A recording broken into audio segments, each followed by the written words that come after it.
Hi and welcome to Angling For You. Today you join us on the Alders Pond for the third instalment of the Oaks mini-series, and obviously we're looking at all about maggots. So if you've tuned in before, you'll have seen us fish maggot short up through the layers on the pole, and you'll have seen us fish maggot feeder to the island. And now we're going to do sort of what most people are familiar with, certainly I am from a young age, is fishing maggots shallow, or fishing maggots through the water, hopefully again looking for some nice hide. Well, what I'm doing now is obviously just putting a little pouch of maggots out there just to keep that feed going, to keep them interested. I'll just run through the rig. So I've got the trusty 13-foot Daiwa Yank and Bank pellet Waggler rod, a little heavy-ish for this type of fishing in regards to it's usually made for big carp. This is the medium one though, so you sort of can get away with it. It's not too, you know, it's fine for these sort of short, smaller fish. The line we've got is Daiwa Hypersensor 6 pound, and that's to a little ninja reel. I love these ninja reels, really good value for money they are. And the setup we've got, so we've got a little crystal waggler. Well, it's not a little one actually, it's quite a big one. And what I've done, that I've got it out for stability, and obviously we may be casting further than this. We'll see how this goes. If you want to change them, you can change them to a smaller, but it gives a bit of stability because of the toe of the water and the corner. I've got two little number 8 stops just holding that on the line. Down from that I've got another couple of 2 number 8s and one slightly underneath it, down to an 18s hook link. Hook link is it's probably about 0.14, it's size 18 hook. The whole rig itself is about 12 inches deep, and that's where we're going to try and catch them through the columns of the water. We may have to alter that up and down. If you've watched the episode before, you'll see how we hook the bait. So what we're wanting to do is hook it through the side so it looks like the rest of the bait that's falling through. So important when you're fishing the waggler is to have a little rest in front of you. It allows you to put the waggler down in between. Once you've cast it in, hopefully the action isn't be so crazy we're not able to put it down, but we'll see. So let's get this casted out. We're going to cast slightly further than what we anticipate catching on, and then just bring it back through a little over and cast, sink that line, bite straight away there.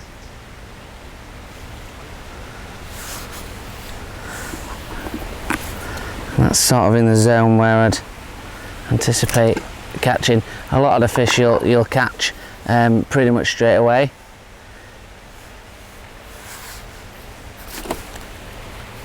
And a lot of times it's as soon as it hits the water you'll catch. But like any waggler method, you've got to sort of work on it a little bit. You've got to cast, you've got to fire that bait out, you've got to keep twitching it. You can't not recast. It's got to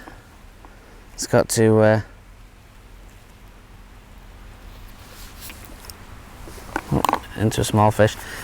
You've got to be able to feed and recast just to allow you to be consistent in getting your bites. So first fish of the session, so a little roach, so just right on the top of the lip.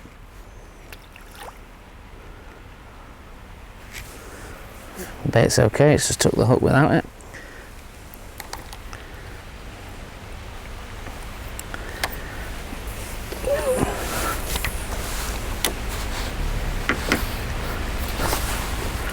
The waggler went straight away there. That's what I mean. These fish are waiting for that bait to hit the water.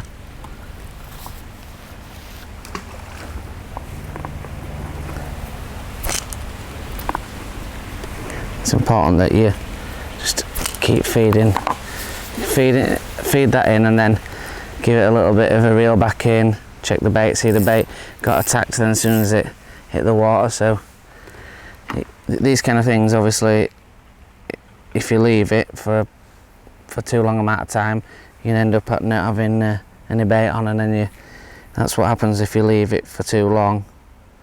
If you're not getting a touch or a bite, there's usually a reason, and that's usually either you've got no bait or there's no feed in there to attract the fish to you.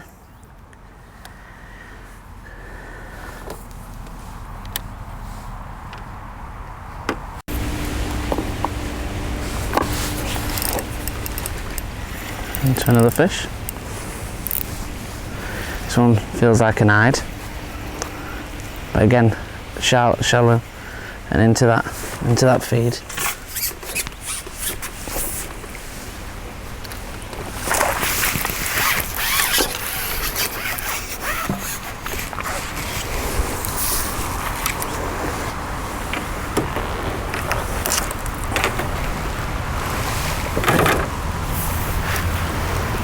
So lovely bar of silver with roach. Let's get him back. Get some more feed in there and catches. Hopefully catches another one. But as you can see, it's the more productive you are, that is based upon the more effort you put in. So if you want to catch fish, you gotta make it happen.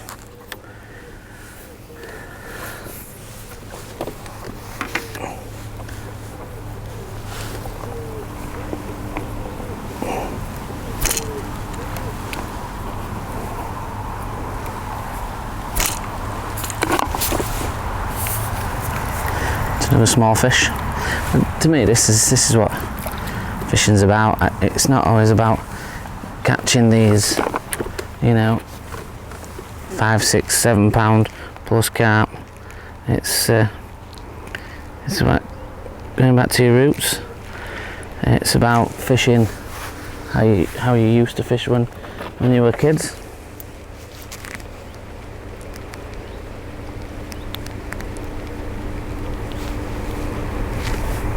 And to me, that's sometimes what's getting lost now in fishing. And there's they see all these videos about, and everybody's catching carp all the time, which is great, because if you don't make them videos, then nobody's going to watch. But sometimes it's nice to keep the old school alive. And mag and wag was all I ever did when I first started fishing. It's all I ever did for probably the first couple of years of me fishing.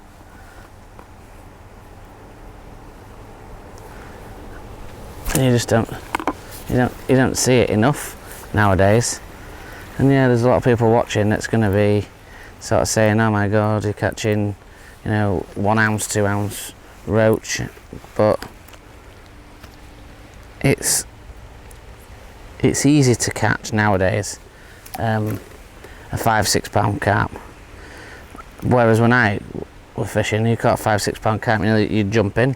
It was that rare, especially in local venues. But there's amazing places like the Oaks, which do obviously have plenty of opportunity to catch that. But for me, and I know there's going to be quite a few, and without being ageist, there's going to be quite a few immature guys out there that will be nodding their head when I say that it's a lot easier to catch a big carp than it is to catch a 3 ounce roach fishing, 20 metres away on a Waggler, for sure. You got to remember, you got to get it out there. You got to hit consistent placement, and then you got to hit the bites. And that is a hell of a lot easier than an aggressive carp bite, more difficult, than hitting a an aggressive carp bite that hammers it off top of your rest. Although there's nothing wrong with that. We all love a good carp session, that's for sure. It's another.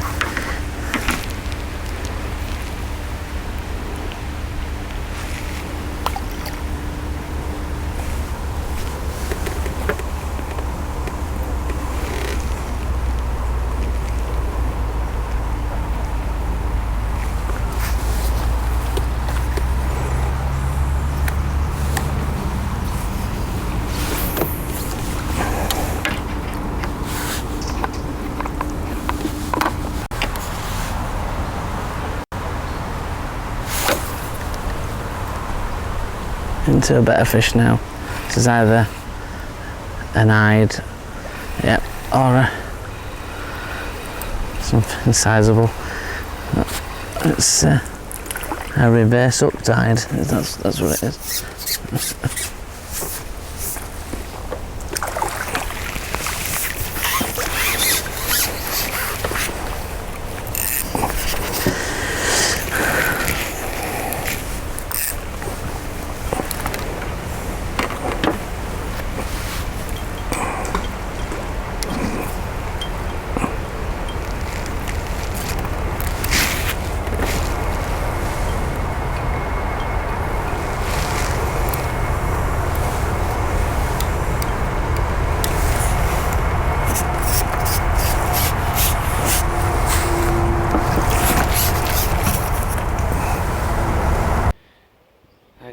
So unfortunately the camera's died on me, so we're on the phone, but I hope this mini-series has been good for you.